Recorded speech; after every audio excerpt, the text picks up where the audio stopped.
Welcome to this month's Lunch and Learn, where Terry and I are going to be diving into the science of love, relationships, do opposites attract, and all of the other fun aspects in honor of Valentine's Day. But let's be honest, love is a very powerful emotion. When we love what we do, when we love our family, our friends, our partners, our spouses, whomever that might be, it is a super powerful emotion. So we wanted to dig a little bit into some of the science. I'm going to start it off with sort of the headline question, Terry. How do you think about opposites attracting? Because we hear it all the time, oh, opposites attract. And there's some cool things that we can get into in a little bit of the science here today. But I want to hear from you. What are your thoughts kind of on that top level? It's interesting. If you were to sit my wife and I down, whether we want to look at our BE scores or just talk to each of us individually for 10 minutes, we have plenty of similarities, but we are diametrically opposed in some of the biggest areas. She's a planner, I'm spontaneous. She's organized, I'm less or not even close to it, right? She's task oriented, gets in, gets it done, focused on one thing at a time. I'm utter chaos. And we've been together for 24 years. And, like most people in that situation, I would suggest that we make a whole person between the two of us. So it's pretty cool. Yeah, her Earth is not as high as my air, but it's pretty close. And we both have very high water and very even fire. Love it. So we want to hear from you too, audience. Do you feel opposites attract? Do you feel like you can resonate with Terry's examples there? And this has always been kind of an interesting thing for me because of course, with any other behaviors, it's complex, right? So when we think about opposites attracting, there is some pretty good science out there that says we are attracted to aspects that we are not, meaning that they're almost like there's this sort of like a pull to, okay, I am not a planner, or maybe I'm not necessarily maybe I'm not an innovator, and those types of things might be very attractive to me because it's just something that's almost like an anomaly or an enigma to me, and I'm drawn to that aspect. But, and here's the but, it's really interesting in how that can impact a relationship. And I'm sure that you've experienced this before, Terry, but sometimes when we have those opposites that did attract in the first place, they can also be points of contention if they're not managed appropriately. So, how does that resonate with you, Terry? You know what? I don't even like the word managed in that sentence. I like the word appreciated or respected, right? Because I find a great annoyance when we're planning a trip, right? And so we have a trip planned in June, the middle of June. My wife has already gone through run-throughs of packing, right? She already knows what clothes she's bringing, and there's suitcases in our bedroom. There's one on my nightstand, so I can't even put my water bottle on it. That shit drives me nuts, man. But also, I know that the itinerary that we are about to experience is absolutely banging.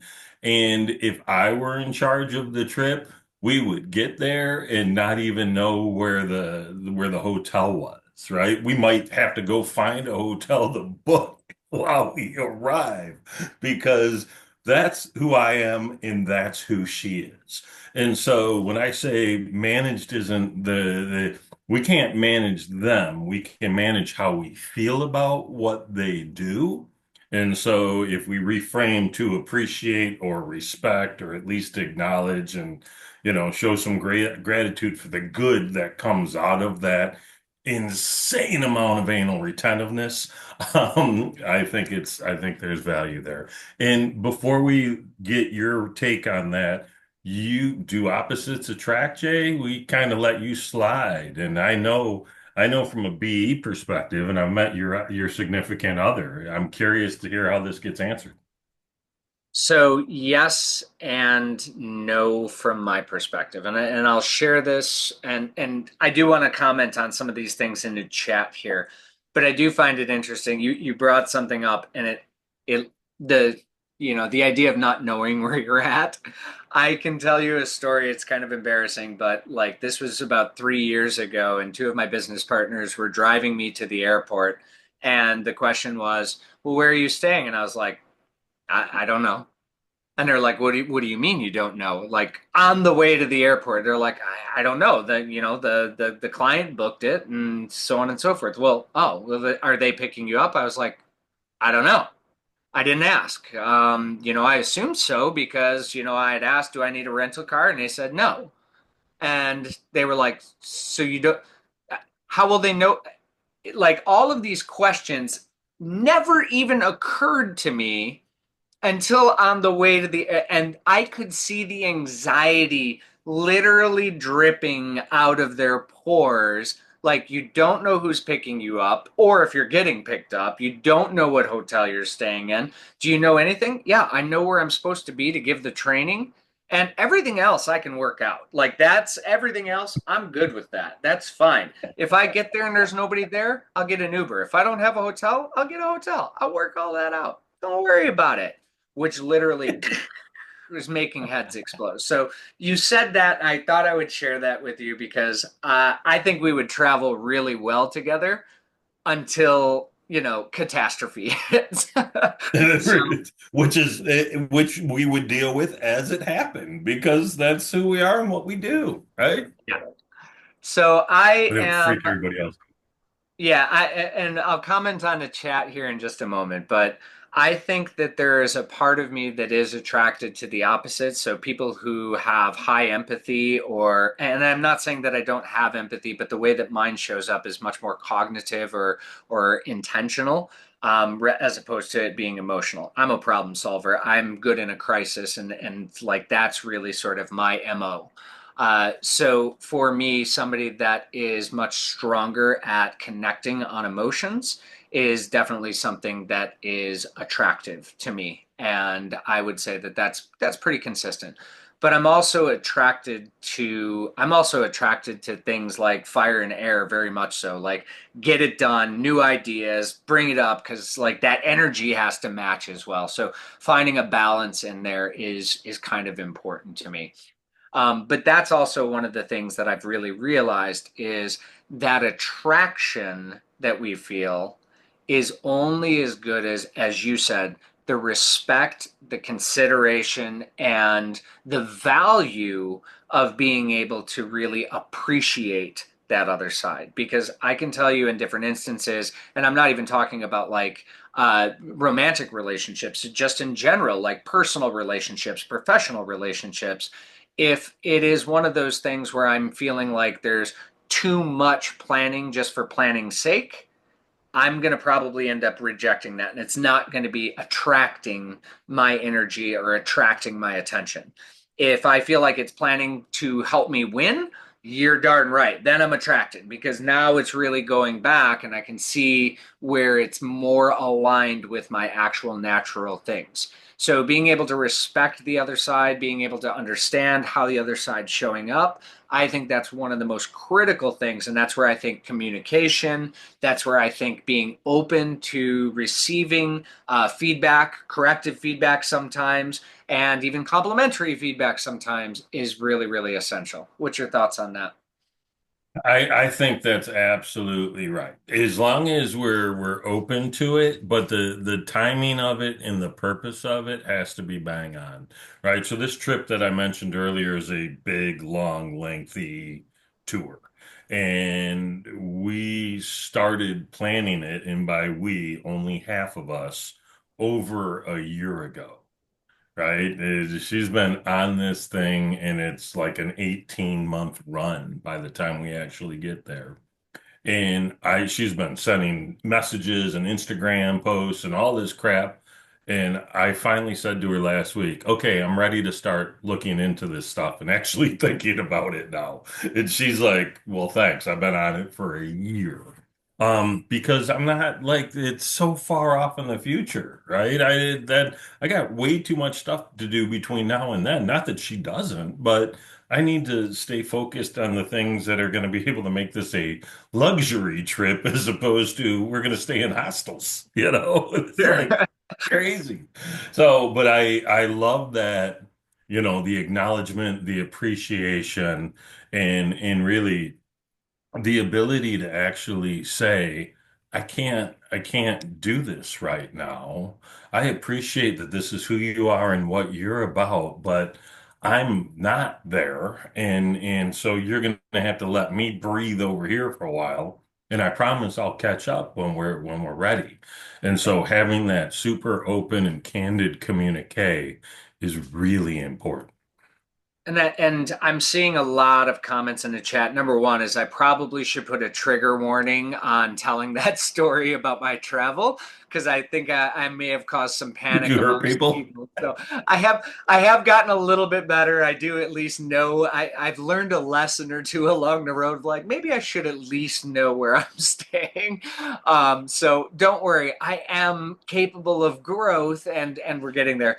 But I do see a lot of people, and I see a number of comments here about the opposites attracting. And I do find it to be something that's pretty common, actually. People tend to be attracted to things that are sort of like out there and unknown. And it does look like to me that even in the comments and the chats, that where you see the effectiveness is exactly what you just said, Terry, is being able to respect it, being able to take a step back and say, okay, that's good for you. It's not great for me. How can we navigate that and really work together to kind of push forward? Or this really resonates with you. How can I show up in a way that's meaningful for you, but also doesn't necessarily step on my own perspectives? Because I'm going to switch gears here. Okay. And this is a really interesting thing because when we think about the opposites attracting and we think about that in terms of like personal or romantic relationships, here is something interesting that we've found with behavioral elements is that one of the things that happens is when we're recruiting or hiring people at work, it tends to be people that are much more like us than opposites.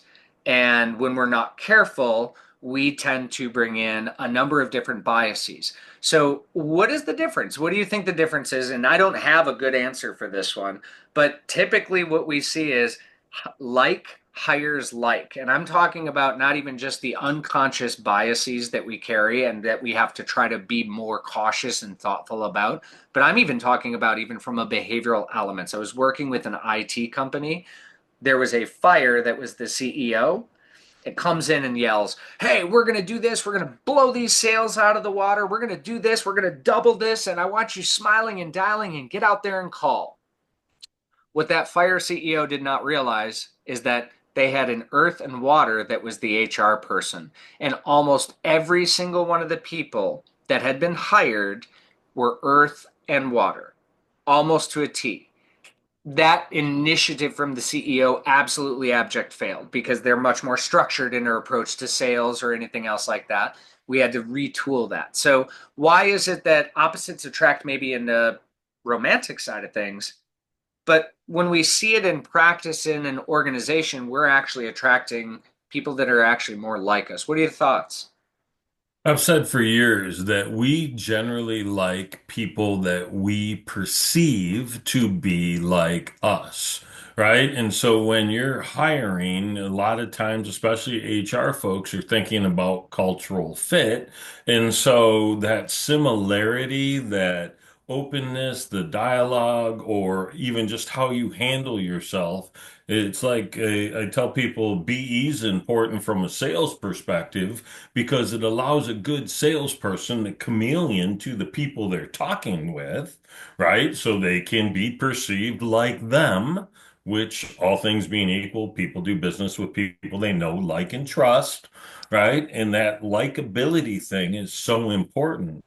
So that makes a ton of sense. My business 2.0, the second company I started 20 some years ago, my business partner, love this guy, still love him, good friend.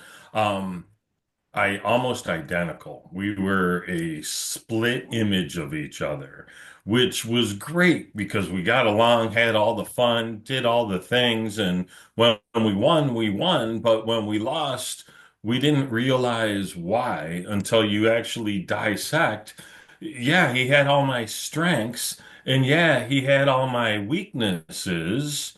And that's a flipping problem. If you're not trying to combine those things to be, I saw the word complementary in the chat earlier, and that's the key, right? Is you've got to cover your weaknesses so you can play to your strengths.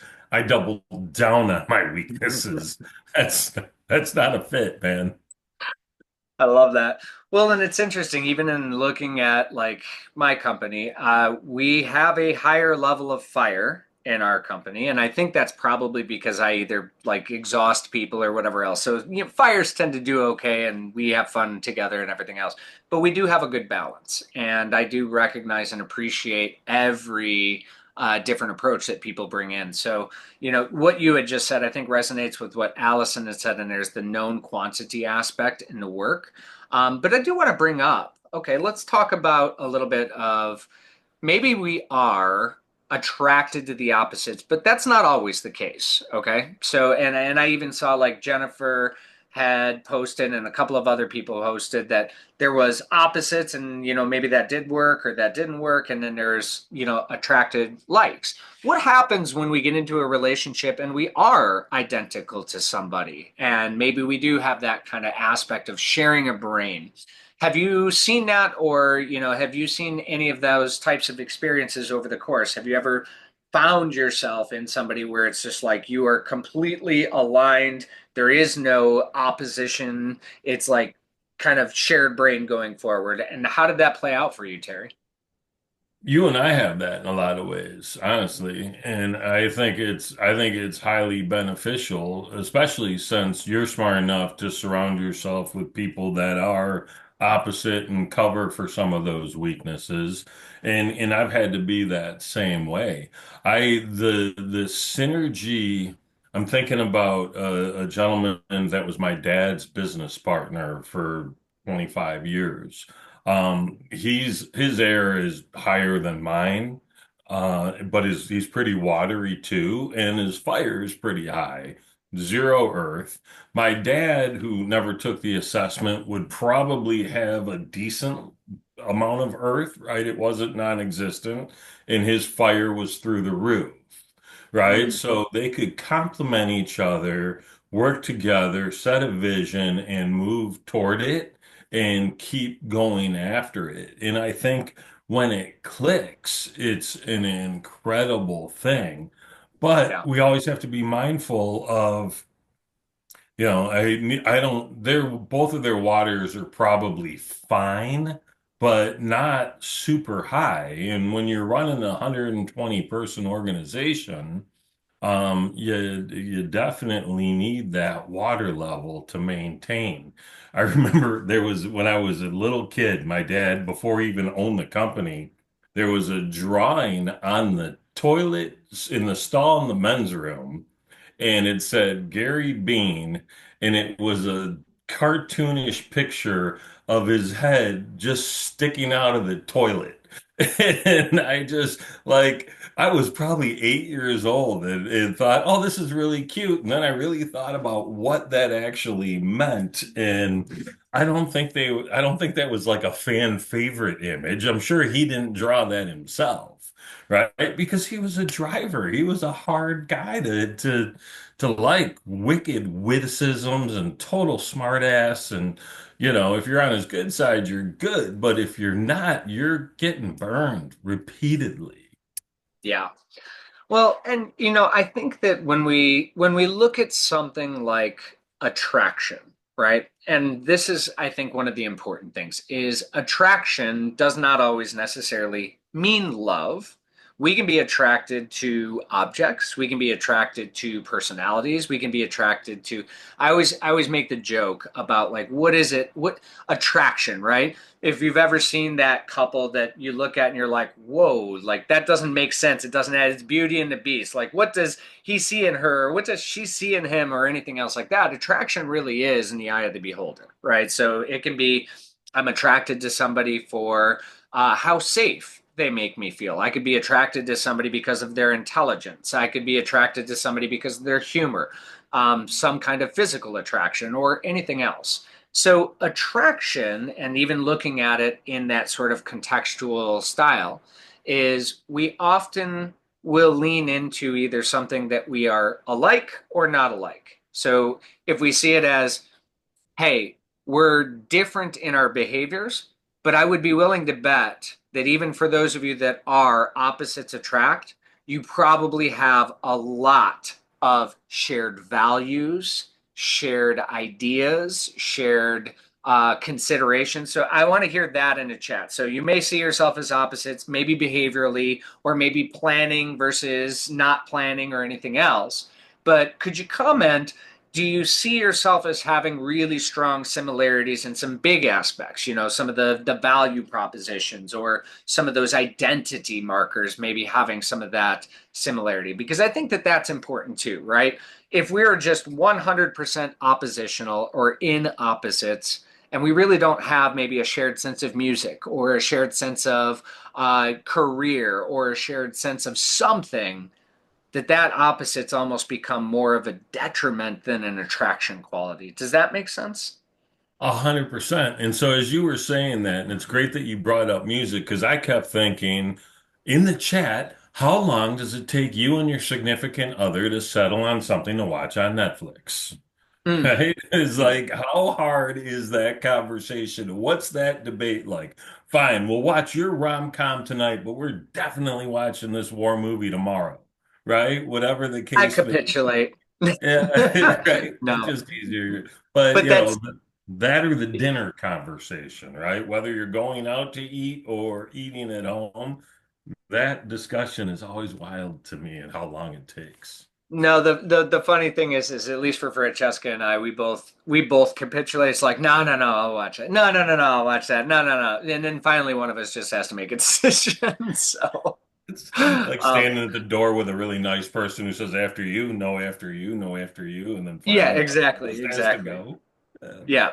No, I'm seeing some comments in here. Sarah, I'm going to call your comment out particularly. Danny and I are very similar when it comes to family values and how important our friends are. So, yeah, and I know Sarah personally and I know Danny personally, both amazing, amazing people. And I can see that, maybe Danny has more of that sort of let's just do it streak, and Sarah's a little bit more of a planner. But I've seen Sarah lean into the dark side as well on that question. But I think that that's something that we need to look at when we think about attraction and opposites, right? Like, yes, we may have oppositional forces, but in many cases, they're these high level pieces that really sort of like bind us together.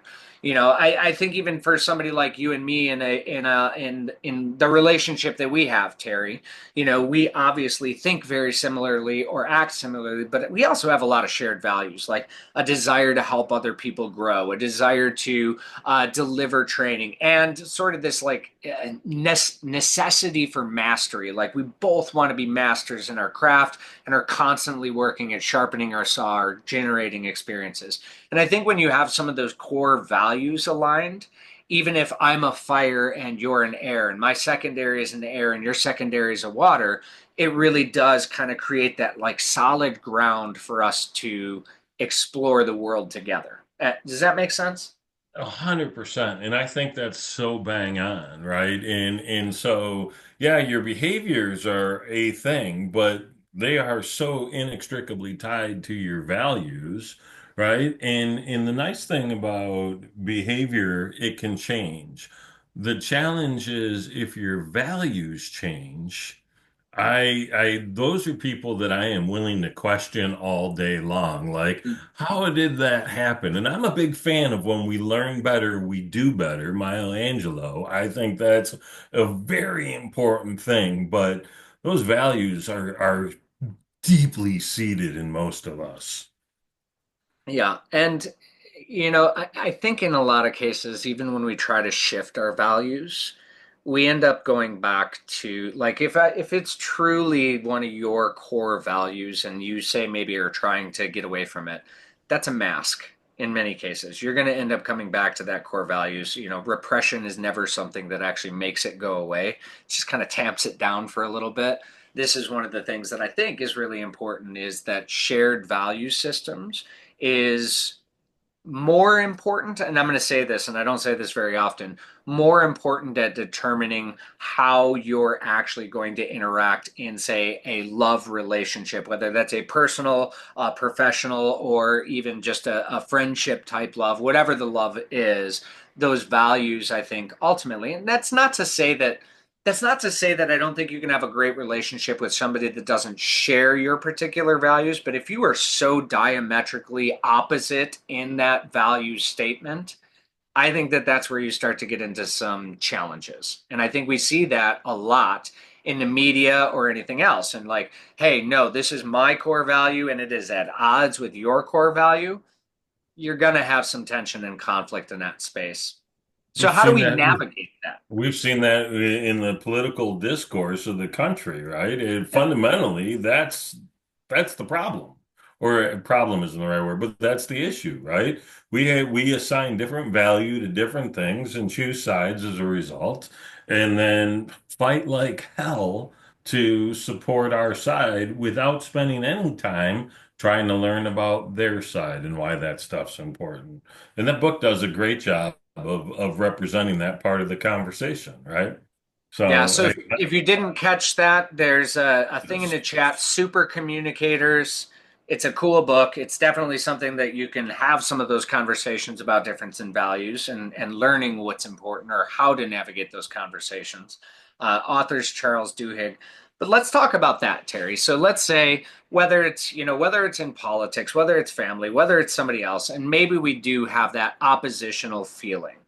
How can we better improve our ability to connect and to demonstrate love for maybe somebody that is oppositional to us or on the opposite side? Because I think that's a really important skill to develop and nurture, particularly with the amount of divisions and opposites that we have. I'm a big fan of starting in the middle, right? So I think about conflict resolution or difficult discussions or civil discourse and all of it. What happens is we start at a point normally where we're dug in and entrenched, and you're gonna not change my mind regardless of what you say or how you say it. But if we peel the onion down a few layers, we'll get to spots that are a little more general, a little more open, where we could have a civil discussion and actually learn where each other comes from. And so if we were starting these fights down here at the nucleus, as opposed to out here at the edge, we might actually be able to align and then come to a point where we can agree to disagree or maybe see something differently. Kendrick Lamar's Super Bowl performance was on Sunday, and I have an eclectic mix of friends, quote unquote, on Facebook. So I got all the opinions, Mm, and it was predictable as all get out as to how those opinions showed up. And it was fascinating because as I watched that performance, I was like, not my cup of tea. And I'm like, I'm not even really sure I know who he is, but I've never really listened to the music. Didn't dig the vibe, thought the performance was well choreographed and designed. But there were a couple of things, especially said by Samuel L. Jackson. I'm like, there's a deeper message in here.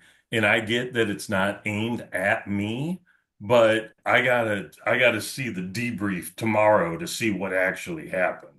sure. And one of my high school buddies from Minnesota nice young fella named Jay Edwardson told me that he thought the performance was trash and didn't get it, and this was in private message.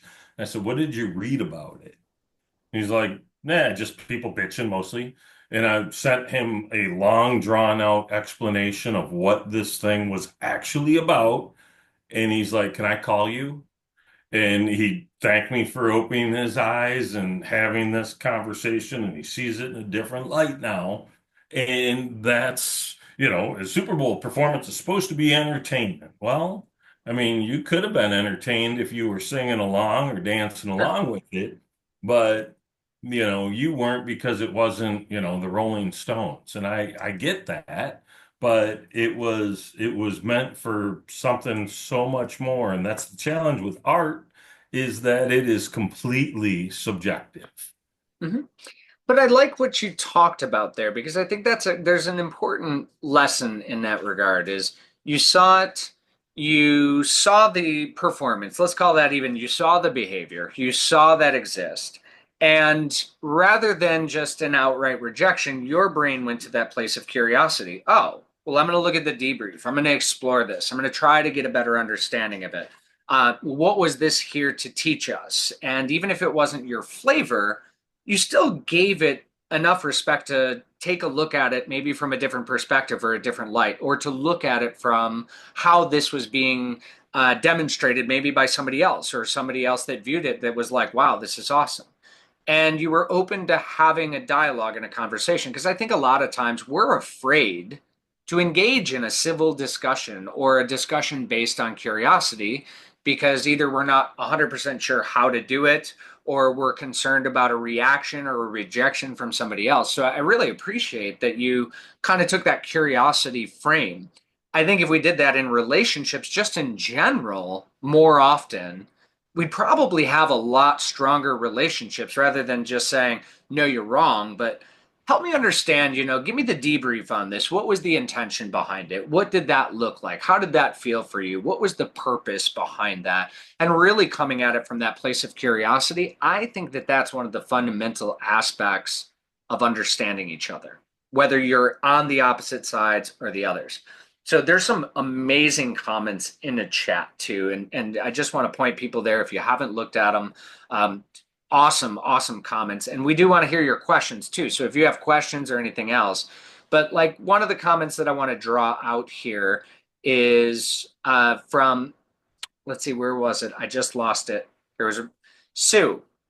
When my husband Doug and I met, our relationship was hung up more on the differences. We finally realized is we needed to start focusing on similarities. Sue, I love that comment.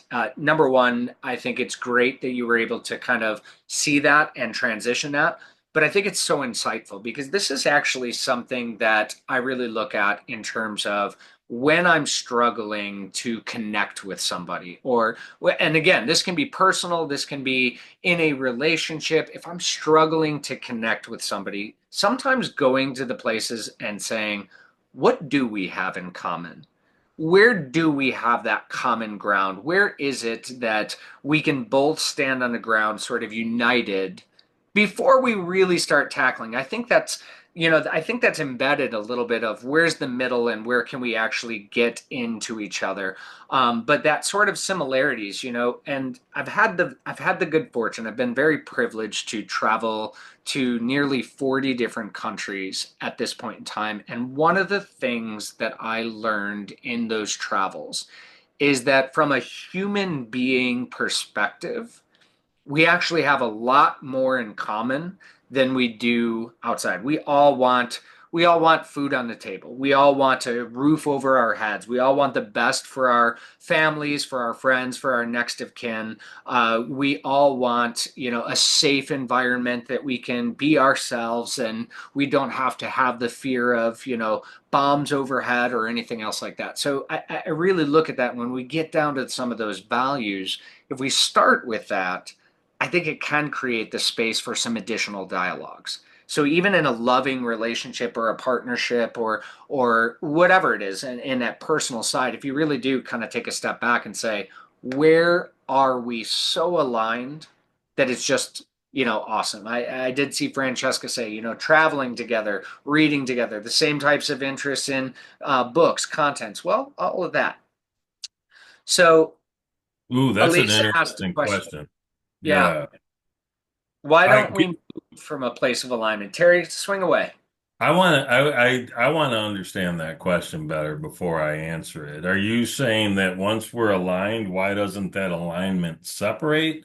Maybe you have a take on it, Jay, but if and I'm sorry, my glasses are broken. If Lisa wants to go ahead and say something else, the print's really small and it's All right. crazy. I can't see anything. It's Elisa, embarrassing. can you expound on the question just a little bit? I'd love to dig into that. And any other questions from the audience, please toss in there or directions that you want to hear us chat about. But I do, when I think I think a big part of it, and I'm going to say this is, and I'm going to answer what I think potentially. Why don't we start with alignment?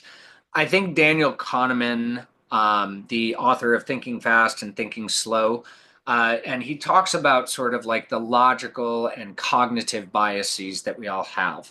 And one of the very highly recognized biases called the halo effect and the horns effect.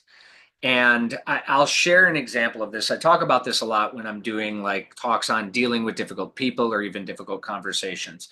I want you to imagine the scenario where it's somebody that you have identified as a difficult person or an enemy or just so different from you. And that person comes into the office and they bring in a pizza. Our thought process, because that person's got the horns on, we start going, what a suck up. Oh, I can't believe they did that. They did that just to spite me, and I'm not eating that pizza. It's probably poisoned. Versus if our best friend in the office brings in that same pizza from that same place on that same, on a different day, we're like, oh, Terry, I can't believe you brought in pizza. You're the best, brother. I appreciate you. So our lens really does get blurry, I think, in some cases. And once it's blurred, it is very difficult to wipe the Vaseline off that lens, which is giving us a different perspective about everything that we're seeing. So from that place of alignment, it really is kind of cleansing the lens a little bit and saying, all right, let's start over. Maybe Terry and I are at odds with each other. We see each other as complete opposites. But if I actually say, Terry, we're in disagreement on X, Y, and Z.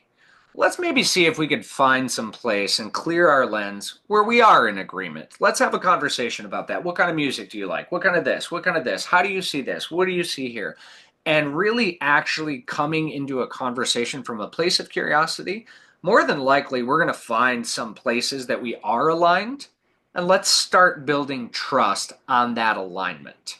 If we can build trust in that alignment, then maybe we can move to better understanding each other in places where we are not aligned. So I think the halo horns cognitive bias has a huge impact on when and how we allow ourselves to see somebody that we may not necessarily feel aligned with or we don't have love for. I'd like to build on that for a minute. And I think Yeah. part of it is because we've been so ingrained with this idea that it's our uniqueness and our differences and what makes us special. And we're so this or that, that we hold those a part of our identity. And if we see somebody that's not like that or opposite of that or doesn't share that, we become judgmental because we're certain that our path is the right path and others' path is not going to amount to anything. And so I'm a big fan of the idea of, listen, we are 99.997% exactly the same at a DNA level. And if you think about it, we are about the same across many areas. Jay just named off 6 things that people in 40 different countries all have in common, and he barely didn't even scratch the surface, right? So when we focus on and look for similarities as opposed to differences, we can find that alignment, we can find that middle ground or that common ground so much easier. And it does. It becomes a lot easier to build relationships. And, I just watched Ted Lasso, and he quotes Walt Whitman, be curious, not judgmental, barbecue sauce. And it's such a great metaphor and a great way to look at life. I saw somebody right up at the top, meet people where they are at. You Mhm. can't do that until you learn a little bit about them. Covey said it, seek first to understand, then be understood, right? All of these lessons are so incredibly powerful for us to be able to move forward in a spirit of expectancy as opposed to in a spirit of we're gonna have to fight, man. We're gonna brawl it out. Couple of comments in the chat I want to draw some attention to. A couple of people have noted, Jennifer as well as Cheryl, common ground can change. And I 1000% agree with that. I mean, there are things that I would say that I value more today than I did maybe 10 years ago. And there's things that I value less today than I did maybe 10 years ago. So I want to dig into how do we manage those shifts in the relationships when things change.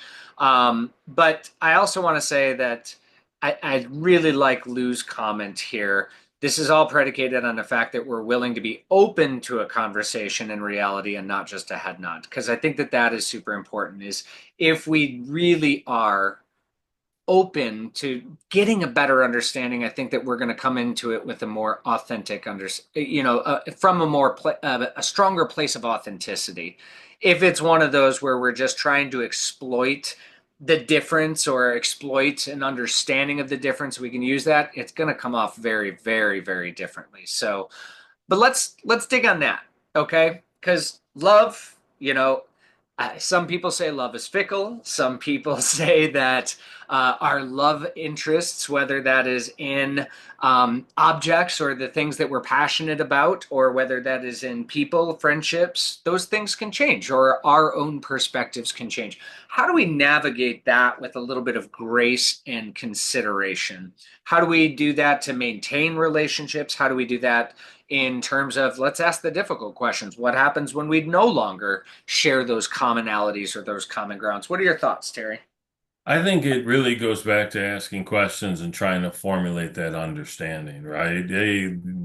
Historically, we've been aligned on this, and now I feel like we have a little bit of differences. Have I changed? Have you changed? Have we changed? What's different today than it was? And the more open-ended that question is, the more information that we get.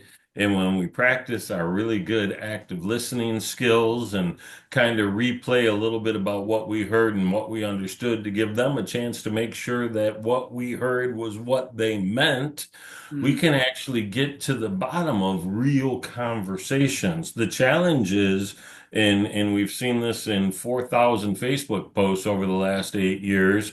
People don't ask questions or don't listen to learn and understand. We do that to respond so we can nail you with our point.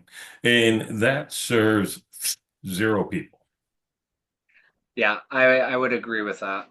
When I think about shifting or changing values, I don't know if I would say that my values, like my internal value system, have changed, but I would definitely say there are things that I have shifted in terms of what I value or what I want to engage in. And I think that this is where maybe something that you said earlier really kind of resonated with me, Terry, is keeping that open dialogue and checking in, making sure that we're taking an opportunity to say, hey, how are you feeling today? Or where are you at today? And not necessarily on a daily basis, but really kind of getting into those is, are you still as passionate about speaking and training as you've always been, Terry? Or are you now more passionate about ice plunges and skating out on the rinks? Where are we at? Do we still have this connection? But I think one of the things that is important is to really recognize what relationships in your life are adding value and which ones are worth the energy and effort to really nurture and to build upon. Because even if your value systems are changing or your values or the things that you're valuing are changing, more than likely there's still going to be places of commonality or strengths of sort of purpose or unitedness that you can identify when we're open to that. But when a relationship maybe isn't serving you or maybe your values aren't aligned, I think it is appropriate in some cases to respectfully, kindly, and gracefully maybe shift and, look at the relationship as that relationship was amazing and it served its purpose. And I wish that other person the absolute best, but maybe that relationship is no longer serving me or is healthy or productive. And I think that that's something that could be a really difficult conversation. I think that's something that could be a difficult decision, because we are, as human beings, oftentimes very sentimental and we think about things. But sometimes those relationships do shift or those commonalities do shift. What are your thoughts on that? I think in addition to that, I think many of us are short-sighted and self-centered, right? So we get in a mood, right? We get in a mood and we take it out on the people that are closest to us. And I know that depending on the strength of the relationship, the empathy shown by the other person, the awareness that both have, if you say the wrong thing at the wrong time, it spirals the heck out of control. I should be making the spiral go down, right? And next thing you know, man, you're at like you went from everything was cool and good to point of no return in a very short few months because we have a real bad habit of holding on to memories of the nasty things or the bad things and a less good memory of the good things and great things. It's much like when I talk to clients, I'm like, well, you celebrated that victory, you dissected that loss, but what if you celebrate the loss and the learning from it? And what if you dissect the victory and get the learning from it? Now you know what habits and what actions to repeat and which ones to avoid. It's the same thing with the relationships we have. We stay very myopic in how we deal with things as opposed to being a little bit more expansive. Now, I think that's brilliant, though, is spending as much time and dissecting and learning from those wins and really kind of celebrating those. I think that's a really powerful way to look at it. There's a question that was posted. How can you communicate effectively with someone who isn't open to conversation? And it's contextualized in work situations. So let's dive into that for just a moment. How do we create the conditions of having a conversation with somebody that maybe just isn't there yet or isn't open to having a dialogue? Because I think that there's plenty of times when we find ourselves in a situation, and it can be a work relationship, it could even be a personal relationship. I'm ready to talk, the other person isn't, or they're not opening up, or they're not engaging and kind of unwilling. What are your thoughts on sort of creating the conditions for communication to occur? What do you think? It depends on who we're dealing with, right? If they're super organized, earthy people, you almost need to set an agenda with a time limit and the topics so they can have a little bit of time to process what that discussion is going to be about.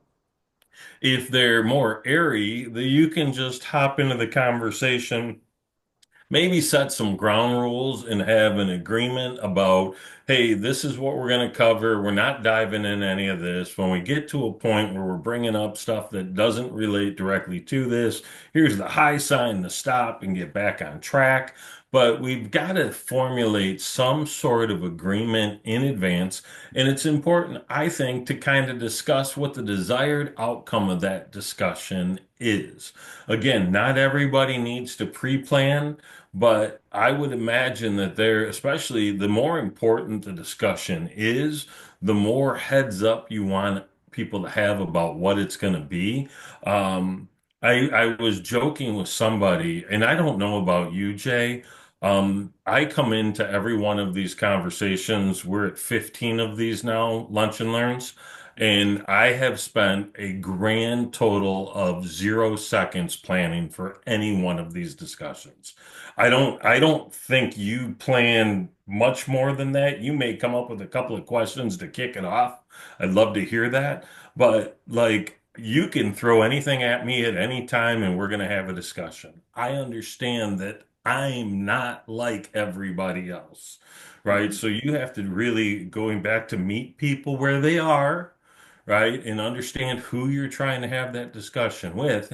And if you don't know them well enough to even have an idea, ask, hey, I would like us to have a conversation about X, Y, and Z with this as the desired outcome. What's the best way for you and I to engage in that discussion?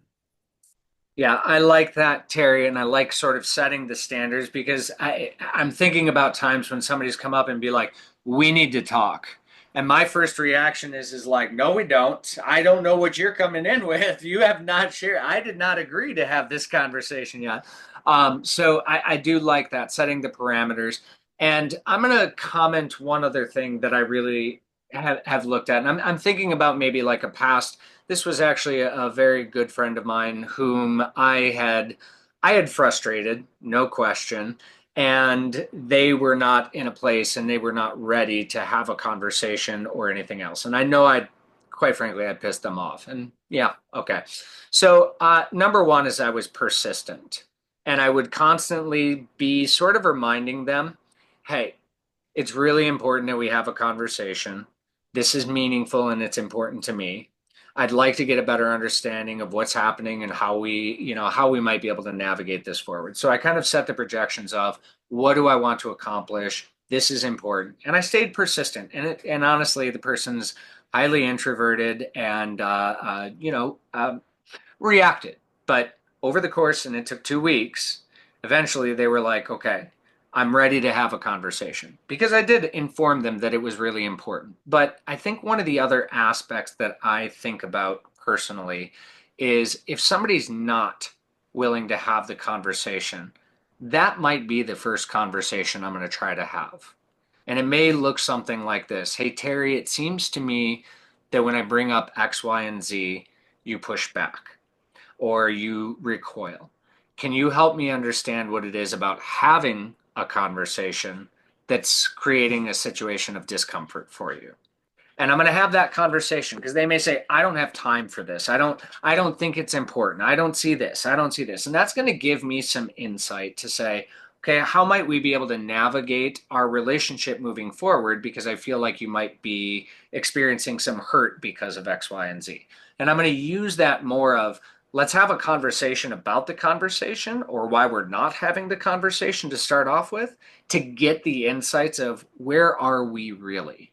I think this is this, and actually I'll lean into the Super Communicators book. They say that there's three different types of conversations. There's the practical one, which is advice and getting to the core of solving an issue.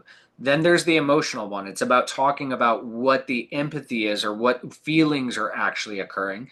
And then there's the third one, which is the social one, and it's who am I and how am I showing up and how does my identity come into play? And as they go through those examples, it does get really clear like, oh, I'm having an emotional conversation and Terry's having the practical one.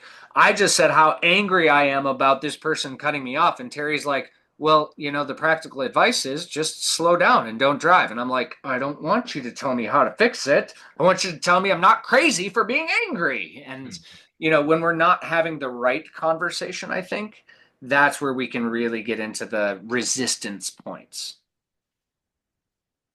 I couldn't agree more. I think that the emotional conversation or the social conversation being met with a practical conversation is the absolute single biggest disconnect between boys and girls, right? I think I can The, see that sometimes. the But I amount of also see, but I also see a lot, actually a lot of, I will say this, a lot of the people that I know, whether either from a work context or even a friendship context, are very practical in their advice. I'm going to use Jennifer Mansfield as my example. It's not an emotional conversation. She is a direct, well, get out there and do this and get it done and solve it. What's your problem? So I don't know where that, but I would say that there's probably, unscientifically without looking at this, I do see that that could probably be an issue in relationships, particularly personal ones. Um, but I would say that I've also seen that go the other way. I here's what I'm going to ask. Ladies, am I right? I just am I right? So it's a thing, and you're right. It certainly does go the other way. But guys are fixers, right? We are designed to fix the thing, right? And so if you're having a problem at work, if you're having a problem with a good friend, if the meal was too cold or too rare or too whatever, we just want to fix it and move on to the things that we're interested in talking about. So we don't really tune in and pay attention in a way to understand empathetically what you're actually looking for. Use the line that you said a professor used to ask you all the time. Heard, helped, and hug. What was that statement? Yep. Help. Do you want help? Do you want hugged? Or do you just want to be heard? That is, boys, that's the response whenever your wife or significant other says something, just ask that. And then you can course correct and know exactly what they're looking for so we can better meet them where they are. See, there's my Valentine's tip for the day. It's a beautiful tip. And I think it follows along. In many cases, we've been socialized to kind of look at that and solve the problem. So I do think that there is an interesting aspect of being able to kind of take a step back and say, what is my natural style? Whether it is the emotional, I'm definitely more practical, no question on that. So being able to look at your own style, taking that step back and saying, am I meeting the other person where they're at? Because when we can communicate and connect with the other person, both in the style, form, and on our similarities, or even through our dissimilarities, we're going to be able to create the space for better conversations and better trust, and ultimately building the relationships. So we're here at the last minutes or so of our lunch and learn. We could probably have even deeper conversations on a number of these topics. So Terry, what is your sort of takeaway from today? What is something that you're going to leave us with that we can have a better Valentine's Day? I know you gave us one, but give us another. I came up with this idea called momentary mastery years ago, and it's just a gentle reminder to be present, right? I so the phrase that I use all the time is love the moments you live, and you will live the moments you love. And Mm. so from that perspective, when we're in these discussions, try and tune out all the things other than the person you're communicating with. Be present to that discussion, ask questions, actively engage. And I promise you, if you're actually paying attention with the desire to understand, you're going to get better results from that discussion. Business, family, kids, spouse, parents, uncles, doesn't matter. Just stay dialed in. Love it.